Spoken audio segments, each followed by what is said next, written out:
بسم اللہ الرحمن الرحیم۔ السلام علیکم معزز سامعین، آج کے واقعے کا موضوع ہے اللہ کے برگزیدہ پیغمبر حضرت ادریس علیہ السلام۔ حضرت ادریس علیہ السلام حضرت آدم علیہ السلام کے نواسوں میں سے تھے۔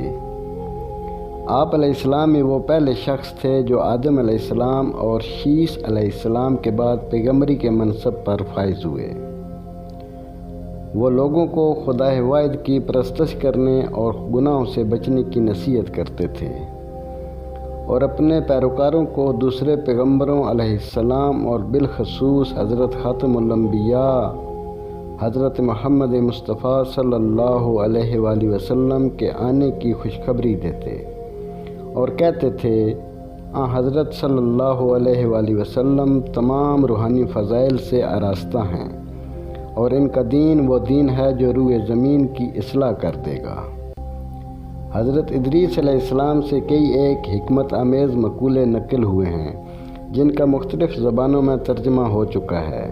ان میں سے چند ایک یہ ہیں: خدا کی نعمتوں کا بہترین شکرانہ اس کے بندوں کے ساتھ احسان اور نیکی کرنا ہے۔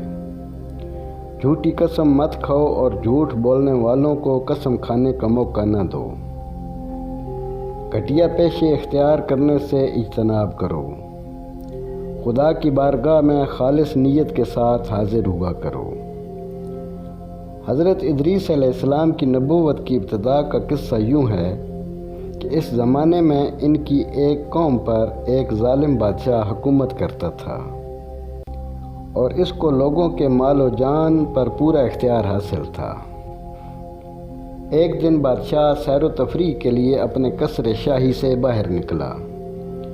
چلتے چلتے اس کا گزر ایک سرسبز و شاداب باغ سے ہوا جو اسے بہت پسند آیا۔ اس نے اپنے وزیروں سے پوچھا، یہ باغ کس کا ہے؟ انہوں نے بتایا، اس باغ کا مالک فلاں نام کا ایک خدا پرست آدمی ہے۔ بادشاہ نے حکم دیا اس شخص کو حاضر کیا جائے۔ جب اس شخص کو وہاں لایا گیا تو بادشاہ نے اس سے تقاضا کیا، تم یہ زمین مجھے دے دو۔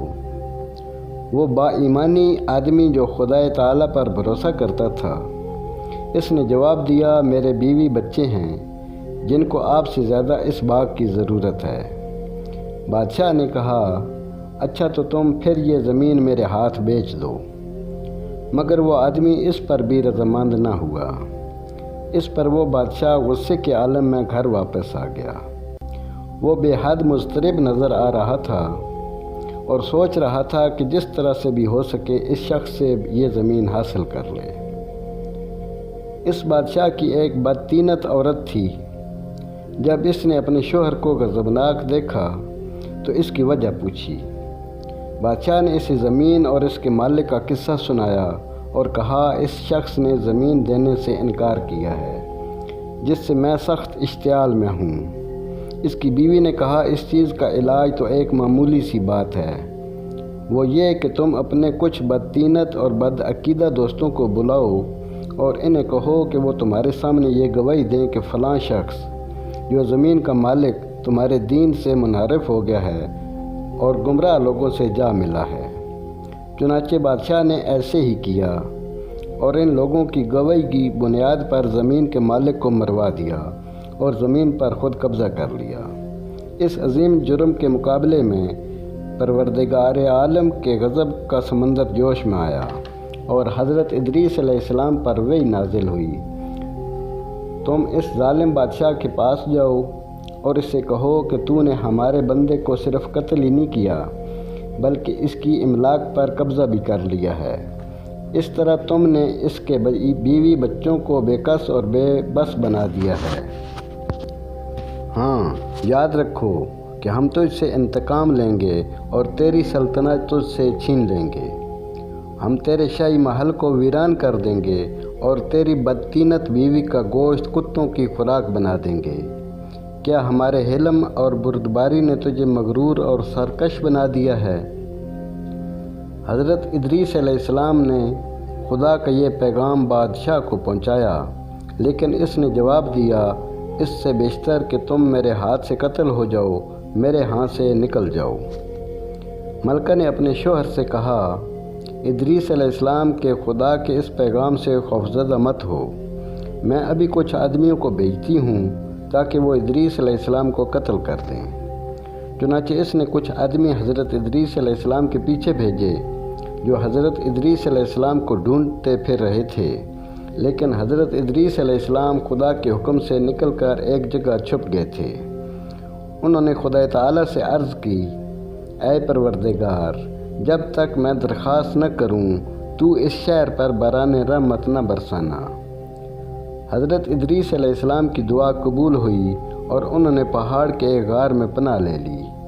خدا نے ان کی خاطر ایک فرشتہ مامور کر دیا جو ہر رات انہیں ان کی ضروریات کا سامان خورد و نوش پہنچا دیا کرتا تھا۔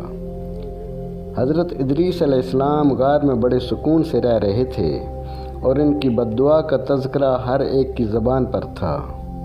اسی دوران میں خدا نے اس بے گناہ آدمی کا انتقام لینے کی خاطر بادشاہ کی حکومت کا تختہ الٹ دیا۔ بادشاہ کی بیوی کو کتوں کی خوراک بنا دیا۔ تب وہ سلطنت ایک اور سرکش اور گناہگار کے ہاتھوں میں چلی گئی۔ حضرت ادریس علیہ السلام کو غائب ہوئے پورے 20 برس گزر گئے اور اس دوران میں بارش کا ایک قطرہ بھی زمین پر نہ گرا، جس سے کھیتیاں ویران ہو گئیں۔